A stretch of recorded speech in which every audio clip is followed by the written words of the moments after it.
Pasok muna tayo syempre. Yan. Ganda ng damit ko mga kainags, ano? Sana pagkatapos kong labhan to, sana ganito pa rin yung fitting. Sana hindi umurong. Kita nyo, ganda, no? Lalo akong gumawa po, eh. Dito muna tayo sa pisyo ulit mga kainags, ano? Ilang araw na lang. Pagkatapos nitong pisyo natin sa left thumb ko, sa susunod na araw, last pisyo ko na yon, tapos babalik na tayo sa trabaho. Kasi okay na siya, no? Okay na, 100% na siya. Yan. So malaking tulong din talaga itong pisyong ginagawa natin sa left thumb natin. Okay na, back to normal na naman tayo ngayon. Buhat boys na naman. Buhat na naman. Winter, spring, summer, or fall, tuloy ang buhay sa Canada. Yung tinatawag mong pagbabanat ng boto. Yan.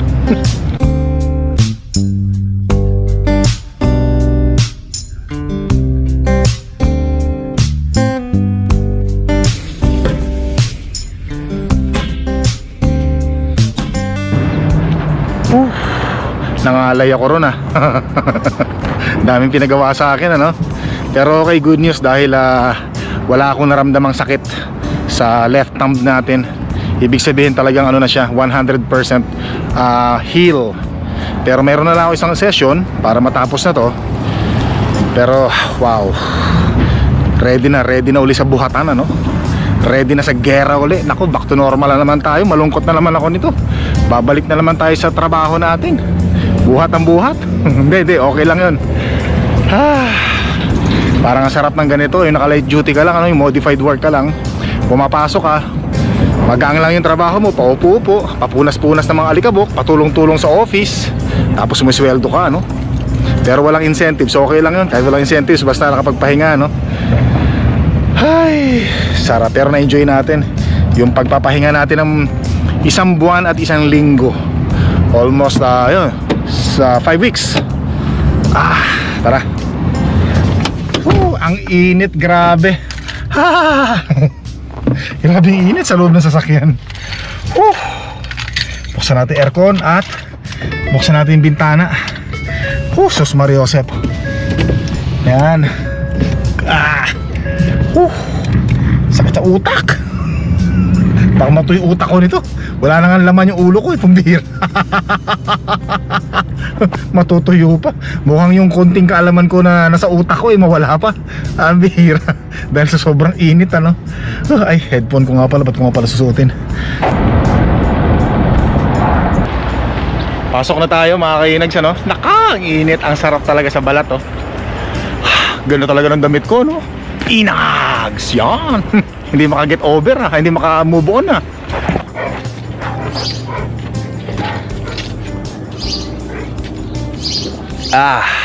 Sarap ng ano, no, ng ganyan. Pag yung umaga mo, no, paglabas mo pa lang ng bahay mo, may coffee tayo, tapos meron tayong mga naririnig na mga ibon, ano, mga kainags, ano. Ganda, no. Tingnan nyo naman yung ating weather, oh. Wow, beautiful day. Tirik si haring araw. Although ang ating ulap, ang ating langit ay medyo maulap pala ng konti, pero importante, nakalabas ang ating bunbunan. Ang ating araw. Corny. Umagang-umaga, umayos ka inags, ha. Bihira. Kagigising lang natin mga kainags, ano. Magandang araw, magandang gabi kung nasaan man kayong araw na to. Nagagandahan kasi ako sa huni ng ibon. At nako, di naman talagang summer na yung dating natin, ano. Nako po, ang bihira. Mga aso natin, ano. Tunto, oh. Mga ibon, ha. Nakakatuwa lang. Gano'n talaga ang t-shirt ko, no? Inags! Naka naman. Pinuri yung sarili. Yan, nako, kung napapansin nyo yung ating mga dahon ng puno na to, nako, kumakapal-kapal na. Nako, dapat pala tanggalin ko yung dito. Kasi tinatanggal ko yan, pangit yan, Dito lang yung tinitira ko yung mga dahon dito. Yan.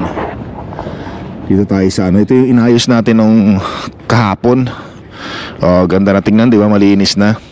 Tapos mamaya mag-grocery kami ni Mahal na Reyna. Tataniman ko ng ano yan.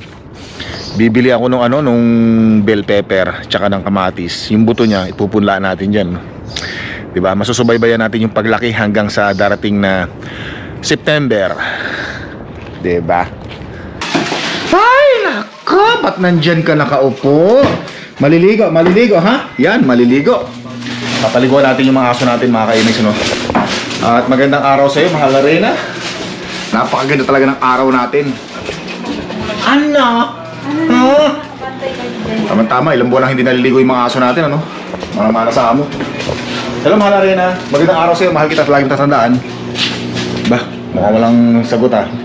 Wala bang sabihin mahal kita? I love you, Mama Chup Chup. Sabihin mo na, Mama Chup Chup. Buti pa sa sayon. Paliguan muna natin to mga to. Halika, maliligo. Kaya naglagay na ako dito ng warm water. Tatali ko lang yung mga aso rito habang papaliguan natin. Yan! Ikaw muna, ano? Ha? Ano? Ligo na. Halika na ha, ligo na ha. Ligo. Talian muna natin ito. Halika na, ligo na. Ligo na. Ay, nako! Pag maliligo, laging ganyan na lang ginagawa niyo. Dalawa kayo ni Kuya Sayon, ano ha? Halika na, maliligo na. Nako't lalamig yung tubig. Halika na. Nako naman. Halika na. Good girl. Talian kita rito, ha? Talian kita. Dito. Iyan. Let's go na, baby. Nako. Ligo, takot sa tubig. Parang amo nila.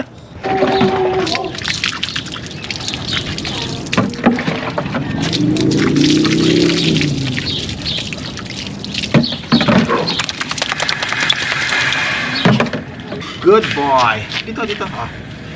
Good job. Good boy. Paa muna ha. Paa lang muna.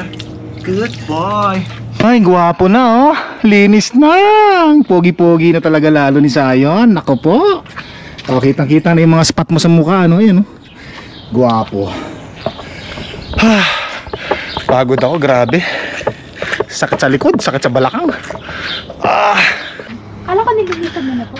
Oo, hindi ko pa nalilinisan yan. Ang nalinisan ko ito. Tingnan mo, ang linis na oh. Dati kasi ang dami mga dandalayon dito, no? Mayroong tira oh. Ang bilis tumubo. Yan, tinanggal ko na yung mga dandalayon dito na nakarang araw. Nakatulad dito yung mga tinanggal ko rito, ganito kalalaki oh. Tataba, mas matataba pa yata rito eh. Natanggal na. Tingnan nyo na, maayos na. Ito gusto ko na rin tanggalin to oh. Kasi parang matinik to eh. Tingin mo. Halaman yun eh, ba't tatanggalin? Hindi, matinik eh. Parang gusto ko maglagay ng ano dyan eh. Parang gusto ko magtanim na lang ng kamatis tsaka ng bell pepper. Nako, nakalimutan nating bumili ng kamatis tsaka ng bell pepper. Kasi bala ko nga pala magtanim doon sa likuran ng bahay natin. Tapos dito mga kainags, tingnan yung kakapal no. Ano yun ko kaya ito Tabasin ko kaya? No? Bakit tatanong mo pa? Tabasin mo na. Oo nga no.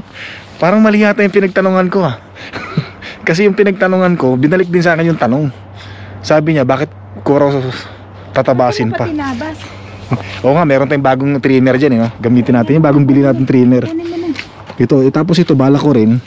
May tutubong Oo nga, meron tutubong halaman dito. Pero parang alam mo na kung anong gusto kong gawin dito. Parang gusto kong lagyan ng ng kamatis. Magtanim na lang ako ng kamatis dito, no? Para ma-maintain ko to. Kasi sayang naman tong party na to eh. Sayang yung party na yan eh. Tapos ito, tingnan nyo yung puno na pinutol natin last year o last fall. Diba? Kasi kaya ako pinutol yan, yung mga puno niya papunta rito sa bubong. Tapos sa kapitbahay natin. Tapos yung mga dahon yan eh, bumabagsak dito, hirap maglinis. Kaya mas maganda na rin talaga yung wala kang puno sa sa bahay mo. Pero sabi nila mas maganda rin daw yung puno sa bahay mo pagka summer kasi makulimlim. Maganda talaga siya sa summer dito sa Canada, no? Tinirin mo lang, hindi ko naman hindi dito yung puno diyan ko ito yung ititira ko. Pero dito kailangan ko putulin eh. Alagaan. Tapos yun nga mga kinags kasi Wala ba tayong lawn mower. Nasa pa lang, sa tindahan pa lang. Uutangin pa lang natin. 500 lang yun. Hindi, ang bala ko kasi sana yung yung push boat, yung push yung tawag no? Yung self propeller kahit na hindi mo siya itulak kusa siyang umaandar. Gusto ba ganun mo? Na yun. Hindi. Yung bibilin ko na lang yung kasi 500 yun eh. Yung may sariling gulong na na kahit na hindi mo itulak yung self propeller. Tapos yung push na lang, yun na lang bibilin ko. 400 lang naman, isang 100 lang naman yung pagkakaiba. Yun na lang bibilin ko. Nah, kung makapapayawang ha, parang maraming pera. May masakit. Nabugbog yung katawan ko sa massage. Mewang bihira. Nabugbog. Alin, nagpamassage si Mahal. Ganun talaga, syempre pinag-massage mo. Abay natural yung katawan mo, yung mga muscle mo. Maano talaga yung mga muscle mo. Yung muscle mo talagang mabubugbog talaga yan. Hindi naman bubugbog yun, kumbaga yung dugo niya na circulate na maayos, di ba? Wasak-wasak na, tagal na yan. Yan, ako po, Panginoon. Gantong-ganto dati, para tayo nagliligawan dati, ano? Hindi Alam mo mo, pwede, Terry, ano, mahal na mahal palitan. kita, tanda mo lagi Palitan yan. mo kaya? Sagutin mo na ako. Hindi bibigyan ko sa iyo yung hindi mo pa naranasan sa buhay mo, buong buhay mo. Yung mga hindi mo naranasan sa buong buhay mo, mangyayari yun, matutupad. Sagutin mo lang ako. Pucha, bumabagyo ka na naman dyan. Kala ko sasabihin mo, pambihira. Akala ko nga, yun din yung nasa isip ko eh. Kabaligtaran pala. Kala ko ganun sasabihin mo, mga punchline, pambihira naman. Mga ganun, mga ganun birada. Yan, no? Parang kailan lang nagmamahal, parang kailan lang nagliligawan kami ni Mahal na Reyna, no? Way back in, sa Pilipinas yun, dyan sa may, GMA, sa may Cavite, kasi nagkakilala kami ni Mahal na Reyna dyan sa, sa Intel. Tapos hinahatid ko siya sa dati. Nililigawan ko siya sa may GMA, dyan sa may Bulihan, dyan sa may Cavite, Yung pag nanggaling kayo ng Dasma SM, yung Palapala SM, di ba may Robinson dyan, tapos sa SM, sa may Palapala, papuntang GMA doon. Nako, talaga naman. Parang kailan lang yun, bilis ng panahon, Ano yun, mga 1997, 98, nung 1998 na, sinagot ko na si Mahal na Reyna. Di ba, ma? Parang mali, Hindi ka ba nag-react? Sinagot na ako ni Reyna. Ayun naman pala yung bihira naman, Tapos sabi ko sa kanya, sagutin mo na ako. Alam mo na, mahal kita Nakano talaga, Tapos yun, mga kainis, ganun talaga. Kasi dito sa Canada, balik tayo sa usapan natin kanina. Alam nyo naman dito, masarap lang dito yung may mga puno ka pag summer, makulimlim, malamig. Pero pag nag-fall na yung season natin dito, nag-fall na, naku po, lahat ng mura siguro gagawin mo dahil sa dami ng mga bumabagsak na dahon na sa dami ng lilinisin mo araw-araw. Wala pa yung... So meron kasi kaming hinihintay kasi natin ngayon yung ating mga prinsesita, kasi nga nagluto si Mahal na Reyna ng ating hapunan ngayon. Pagka ganitong day off kami ni Mahal na Reyna, kasama-sama kami ng family natin, kasama yung ating mga chikiting. Kita nyo naman, Naku, ngayong oras na to masarap maglakad-lakad. Kasi nga hindi mainit, tapos hindi rin malamig, sakto lang, hindi mahangin. Ayan, sarap maglakad-lakad yan, tapos may araw pa konti, niyayaya ko nga to si Mahal na Reyna kanina pa, sabi ko labas tayo dun sa dun sa may dulo, tapos may playground, tapos maglakad-lakad ganun para mas ma-relax. Pero sabi niya gusto niya dito na lang daw kami sa harapan ng bahay, nakaupo rito sa hagdanan. Di ba, ma? Tingin ka naman sa camera mo. Tingin sa camera. Huwag na. Ha? Sabihin.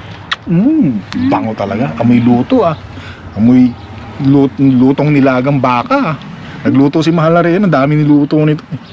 Maraming salamat, Talagang champion ka talaga. Talagang hindi ako nagkamali ng naging asawa. Tapos sabihin mo, Ako nagkamali. okay, sabi ko na kami. Wala ba pa-shoutout?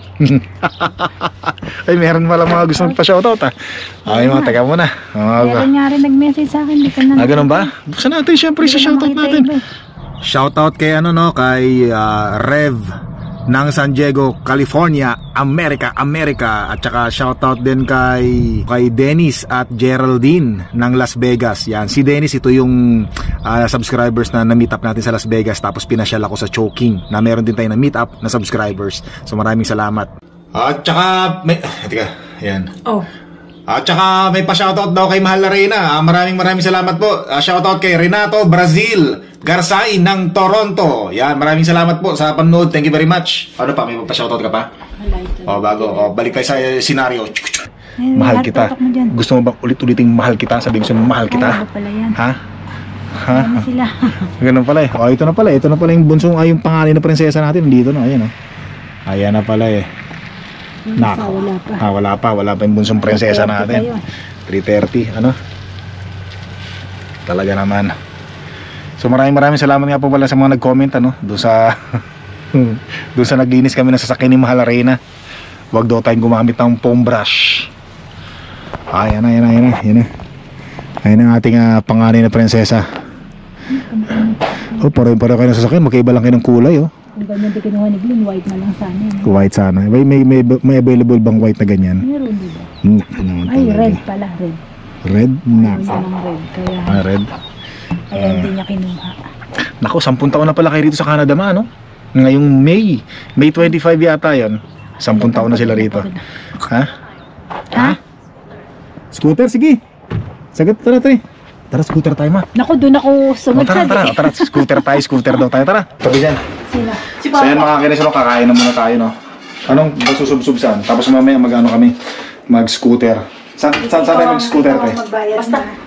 Bahala ka. Ikaw magbayad na sa scooter. May bayad yun. May bayad ba yun? Okay. Magdadala na lang ako ng bisikleta. Kaya yung plato. Plato yun ng plato. Ay! Ano? Ayaw, si Zayo. Yung baka mo, ma, iluto mong baka, parang goma. Parang ngayon lang ako nakatikim ng nilagang goma ng gulong, ah. Ina po. Hindi kala ko. Ilang minuto mo bang pinakuluan yung 45 minutes lang, kulang talaga yun. Kulang talaga yun kasi dapat yung baka ng yung laman ng baka dapat Hindi, yun eh. minsan ang baka mabilis umano. Hindi, baka matanda yung baka. Oh, yan na naman, baka puro baka na lang, kaya baka. Sinisipay baka yun. Ang bihira. Pero anyway, nabusog tayo, no? Sarap kumain, sarap ng luto ni Mahal na Reyna. Thank you very much, Mahal na Reyna. Kailan na tayo? Oh, tara, let's go. Gala na muna kami. Hindi, antayin pa si Glenn. So, maghuhugas muna ako ng plato. Yan yung trabaho natin pagkatapos kumain. Eto't sinasabunan ko muna mga kinex, ano? Kaya nako, sarap busog kami. So mga kinex, maraming salamat sa panood. Hanggang dito lang yung vlog ko. Don't forget to subscribe, click the like button, leave your message. Maraming salamat po at hanggang sa muli.